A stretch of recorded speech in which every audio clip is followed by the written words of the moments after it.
नमस्कार, मैं हूं अंकुर और आप देख रहे हैं सत्य हिंदी का न्यूज बुलेटिन। एक नजर अब तक की सुर्खियों पर। राम मंदिर ट्रस्ट ने सोमवार को कहा कि भाजपा के दिग्गज नेता लाल कृष्ण आडवाणी और मुरली मनोहर जोशी, जो अयोध्या में राम मंदिर के लिए आंदोलन में सबसे आगे थे, उनके स्वास्थ्य और उम्र के कारण अगले महीने के अभिषेक समारोह में शामिल होने की संभावना नहीं है। राम मंदिर ट्रस्ट के महासचिव चंपत राय ने मीडिया से कहा, दोनों नेता परिवार के बड़े हैं और उनकी उम्र को देखते हुए उनसे समारोह में न आने के लिए कहा गया है, जिसे दोनों ने स्वीकार भी कर लिया है। राय ने यह भी कहा कि 22 जनवरी को होने जा रही प्राण प्रतिष्ठा की तैयारी जोर शोर से चल रही है। प्रधानमंत्री मोदी भी इस कार्यक्रम में शामिल होंगे। चंपत राय ने कहा कि आडवाणी जी का होना अनिवार्य है, लेकिन हम ये भी कहेंगे उनसे कि वो न आए। राम मंदिर ट्रस्ट के महासचिव चंपत राय ने कहा कि डॉक्टर जोशी से मेरी स्वयं वार्ता हुई। मैंने फोन पर बात की और कहा आप मत आइए, और वो जिद कर रहे हैं कि मैं आऊंगा। मैं बार बार निवेदन कर रहा हूं कि गुरुजी आप मत आइए, आपकी उम्र और सर्दी को देखते हुए मत आइए। उन्होंने अपने घुटने भी बदलवा लिए हैं। आडवाणी और मुरली मनोहर जोशी को राम मंदिर के उद्घाटन में नहीं बुलाया जा रहा है। हवाला उनकी उम्र और स्वास्थ्य का दिया जा रहा है। आडवाणी अभी 96 साल के हैं और मुरली मनोहर जोशी अगले महीने 90 वर्ष के हो जाएंगे। लेकिन पूर्व प्रधानमंत्री देवेगौड़ा को बुलाया गया है, जबकि उनकी उम्र 91 साल है और उनके स्वास्थ्य को लेकर भी खबरें आती रही हैं। देवेगौड़ा के मुकाबले आडवाणी और जोशी ज्यादा सक्रिय हैं। देवेगौड़ा पिछले दिनों बीमार पड़ गए थे और उनका चलना फिरना तक मुश्किल हो गया था। इससे ऐसा लगता है कि आडवाणी और मुरली मनोहर जोशी को ना बुलाने का कारण स्वास्थ्य और उम्र नहीं है। कुछ लोगों का कहना है कि अगर आडवाणी और मुरली मनोहर जोशी आए तो उन पर ही बात होने लगेगी, क्योंकि वो ही इस आंदोलन के अग्रणी थे और किसी और शख्स पर बात नहीं होगी, इसलिए उनको आने से मना कर दिया गया है। आडवाणी और मुरली मनोहर जोशी को राम मंदिर के उद्घाटन में ना बुलाने पर चारों तरफ चर्चा हो रही है। सोशल मीडिया पर आडवाणी और मुरली मनोहर जोशी ट्रेंड कर रहे हैं। वरिष्ठ पत्रकार शकील अख्तर लिखते हैं कि बहुत शानदार, आडवाणी और मुरली मनोहर जोशी से कहा गया है कि वो अयोध्या ना आए और खबर ऐसे चलाने को कहा गया है कि बताएं कि दोनों अपनी अधिक उम्र के कारण अयोध्या नहीं आ रहे हैं। मजेदार है, जब उनसे कहा गया है कि आप नहीं आए तो दोनों के पास इसके सिवा कोई चारा नहीं था, वो चुप रहे। ट्विटर पर विक्रम नाम के यूजर कहते हैं कि राम मंदिर के भव्य उद्घाटन में आडवाणी जी और मुरली मनोहर जोशी जी को उम्र का हवाला देते हुए आमंत्रित नहीं किया गया है, लेकिन देवेगौड़ा जी को आमंत्रित किया गया है। इसके अलावा रॉफेल नड्डा नाम की ट्विटर यूजर कहते हैं कि 94 साल के आडवाणी और 90 साल के मुरली मनोहर जोशी जी को न आने की सलाह दी गई है और 88 साल के दलाई लामा को खास तौर पर बुलाया गया है। वहीं इस खबर को लेकर नवीन शाही नाम के यूजर कहते हैं, कर्म प्रधान विश्व करी राखा, जो जस करहीं सो तस फल चाखा। मिल गया अपनी ही दवाई का स्वाद, अभी बहुत कर्म फल मिलना बाकी है। श्री राम आप दोनों को खूब लंबी उम्र दे। वहीं ध्रुव त्रिपाठी कहते हैं कि चंपत राय जी आप 78 साल के हो गए हैं, ठंड ज्यादा है, अपनी तबीयत का ध्यान रखें। लाल कृष्ण आडवाणी और मुरली मनोहर जोशी को ना आने की अपील तो आपने कर दी, वहां आपका भी कोई काम नहीं है। अपने घर बैठिए, राम मंदिर प्रचार करने के लिए नहीं बना है, लोगों ने कुर्बानियां दी हैं मंदिर के लिए।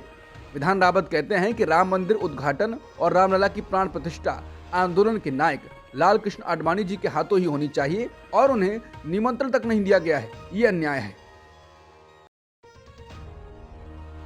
इंडिया गठबंधन की चौथी बैठक आज यानी 19 नवंबर को दिल्ली के एक होटल में होगी। इसमें कांग्रेस नेता सोनिया गांधी, राहुल गांधी और पार्टी अध्यक्ष मल्लिकार्जुन खड़गे शामिल होंगे। बैठक में सपा नेता अखिलेश यादव, दिल्ली के सीएम अरविंद केजरीवाल, बिहार के मुख्यमंत्री नीतीश कुमार, फारूक अब्दुल्ला, उमर अब्दुल्ला, महबूबा मुफ्ती और आरएलडी से जयंत चौधरी मौजूद रहेंगे। इस बैठक में विपक्षी दलों के बीच आगामी लोकसभा चुनाव की रणनीति और सीट शेयरिंग जैसे मुद्दों पर बात हो सकती है। साथ ही 5 राज्यों के चुनावी नतीजों पर भी चर्चा संभव है। सीट शेयरिंग कांग्रेस के लिए सबसे बड़ा पॉइंट हो सकता है, क्योंकि मध्य प्रदेश, राजस्थान और छत्तीसगढ़ चुनाव में कांग्रेस की हार के बाद ममता बनर्जी ने सीट शेयरिंग फॉर्मूले पर सवाल उठाए थे। मीटिंग में 18 दिसंबर को संसद से 78 सांसदों को निलंबन पर भी बात हो सकती है। दिल्ली में इंडिया गठबंधन की महत्वपूर्ण बैठक से पहले बिहार के मुख्यमंत्री नीतीश कुमार के तस्वीर वाले पोस्टर लगाए गए हैं, जिनमें उन्हें समूह के प्रमुख नेता के रूप में पेश किया गया है। इन पोस्टरों को लेकर राजनीतिक चर्चा का बाजार गर्म हो गया है। इन पोस्टरों में लिखा गया है कि अगर सच में जीत चाहिए तो फिर एक निश्चय और एक नीतीश चाहिए। दिल्ली में होने वाली बैठक को आगामी लोकसभा चुनाव में सीट शेयरिंग और गठबंधन के चेहरे पर निर्णय लेने के लिए एक महत्वपूर्ण बैठक के रूप में देखा जा रहा है। इसीलिए पोस्टरों ने नीतीश की भूमिका के बारे में अटकलें फिर से शुरू कर दी हैं, जबकि बिहार के मुख्यमंत्री ने बार बार कहा है कि वो अपने लिए कुछ नहीं चाहते हैं। मध्य प्रदेश के पूर्व मुख्यमंत्री और राज्यसभा सांसद दिग्विजय सिंह ने कहा कि ईवीएम से होने वाले 2024 के लोकसभा चुनाव को लेकर विपक्ष की क्या रणनीति होगी, इस पर इंडिया गठबंधन की बैठक में बड़ा फैसला लिया जाएगा। बता दें, दिग्विजय सिंह लंबे समय से ईवीएम मशीन पर सवाल उठाते रहे हैं। हाल ही में 5 राज्यों के चुनाव नतीजों के बाद वो ज्यादा हमलावर हुए हैं। सत्य हिंदी से बातचीत में जब उनसे सवाल पूछा गया कि कांग्रेस में आप ही बोलते हैं, मल्लिकार्जुन खड़गे, राहुल गांधी नहीं बोलते हैं, वो खामोश रहते हैं, तो उन्होंने कहा तथ्यों और तर्कों के साथ दोनों के समक्ष मैंने पुरजोर तरीके से पूरा मामला रख दिया है। दोनों नेताओं ने मेरी ज्यादातर बातों को माना है। राहुल जी इस दिशा में चिंतन कर रहे हैं, उनका रुख शीघ्र ही देश के सामने आ जाएगा। इसके साथ ही उन्होंने ईवीएम मुद्दे को कोर्ट में ले जाने पर कहा, इस दिशा में भी विचार चल रहा है। इंडिया की आज बैठक होने जा रही है। इसको लेकर पूर्व कांग्रेस राष्ट्रीय प्रवक्ता संजय झा के मुताबिक विपक्ष के लिए ये करो या मरो की स्थिति है। वो कहते हैं, अगर इंडिया अलायंस 2024 में चुनाव हारता है तो ये सिर्फ कांग्रेस के लिए ही नहीं, विपक्ष में सबके लिए ही अस्तित्व का संकट है। हाल ही में जो वाकये हुए हैं, जिस तरह महुआ मोइत्रा की संसद सदस्यता रद्द की गई, विपक्ष को निशाना बनाया गया, कोशिश है कि ये दिखाया जाए कि विपक्ष देश हित में नहीं है और नैरेटिव सरकार के नियंत्रण में है, क्योंकि टीवी चैनल्स उनके साथ हैं। वहीं राजनीतिक विश्लेषक और स्वराज इंडिया से जुड़े योगेंद्र यादव के मुताबिक विपक्ष की जो 2024 लड़ने की उम्मीद है, वो इस मीटिंग की सफलता पर निर्भर करती है। अगर ये मीटिंग कामयाब होती है तो इतने भर से 2024 का चुनाव नहीं जीता जाएगा, लेकिन इस उम्मीद को जिंदा रखने के लिए इस मीटिंग का कामयाब होना जरूरी है। संसद से कुल 92 सांसदों को निलंबित किए जाने के बाद सांसद विरोध प्रदर्शन कर रहे हैं। इसको लेकर जब राहुल गांधी से इसको लेकर सवाल पूछा गया तो उन्होंने कहा, आप देख सकते हैं कि क्या हो रहा है।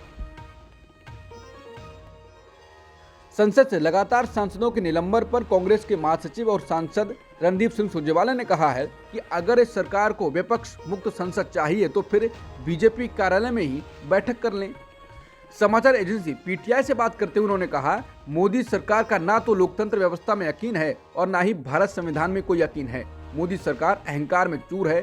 3 राज्यों में उनकी जीत हुई जरूर है, लेकिन ये ना भूलें कि एक राज्य में कांग्रेस और एक राज्य में गैर भाजपा और गैर कांग्रेस सरकार बनी है। हम जनमत के आगे सिर झुकाते हैं, लेकिन जनमत का मतलब तानाशाही नहीं हो सकती। अगर विपक्ष मुक्त संसद चाहिए तो भाजपा के दफ्तर में ही बैठक कर लिया करें, देश के एजेंडे को तय कर लिया करें। संसद में हालिया विरोध प्रदर्शन के लिए विपक्षी नेताओं की आलोचना करते हुए प्रधानमंत्री मोदी ने मंगलवार को कहा कि उनकी हरकतों से यह सुनिश्चित हो जाएगा कि 2024 के लोकसभा चुनावों में विपक्ष की संख्या और कम हो जाएगी और वे मौजूदा संख्या में भी लोकसभा में नहीं लौट पाएंगे। समझा जाता है कि मंगलवार को संसदीय दल की बैठक में बीजेपी सांसदों को संबोधित करते हुए पीएम मोदी ने उनसे कहा कि उन्हें विपक्ष की नौटंकी से घबराना नहीं चाहिए।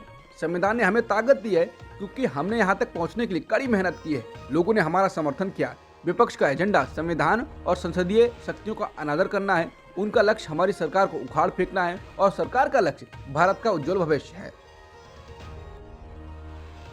तेलंगाना कांग्रेस ने अखिल भारतीय कांग्रेस समिति के अध्यक्ष से निवेदन किया है कि सोनिया गांधी को 2024 का लोकसभा चुनाव तेलंगाना से लड़वाना चाहिए। प्रदेश कांग्रेस ने कहा है कि तेलंगाना को राज्य का दर्जा देने के लिए यहाँ के लोग सोनिया गांधी को शुक्रिया कहना चाहते हैं। अंग्रेजी अखबार द हिंदू ने लिखा है कि तेलंगाना कांग्रेस की पॉलिटिकल अफेयर्स कमेटी राज्य में पार्टी की सरकार बनने के बाद पहली बार हैदराबाद में मिली। इस दौरान सर्वसम्मति से सोनिया गांधी को तेलंगाना की किसी भी सीट से चुनाव लड़वाने का प्रस्ताव पास हुआ।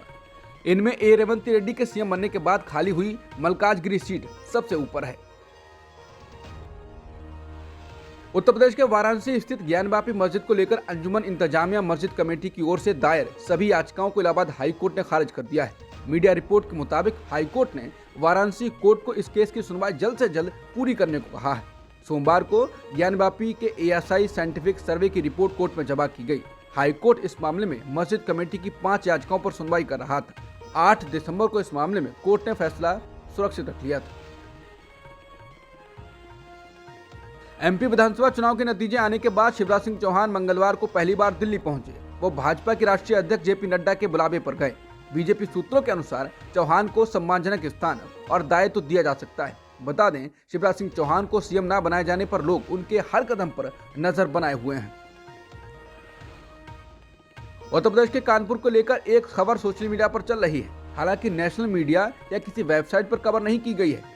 फैक्ट चेकर मोहम्मद जुबैर ने खबर को रीट्वीट किया है, जिसमें कहा गया है कि कानपुर गांव में बौद्ध कथा कराने पर दलितों पर हमला कर दिया गया। आयोजकों को बेरहमी से पीटा गया, ताबड़तोड़ फायरिंग की गई, रविदास जी की मूर्ति तोड़ दी गई, कुर्सियां तोड़ी, साउंड उठा ले गए, पूरा आयोजन स्थल तहस नहस कर दिया।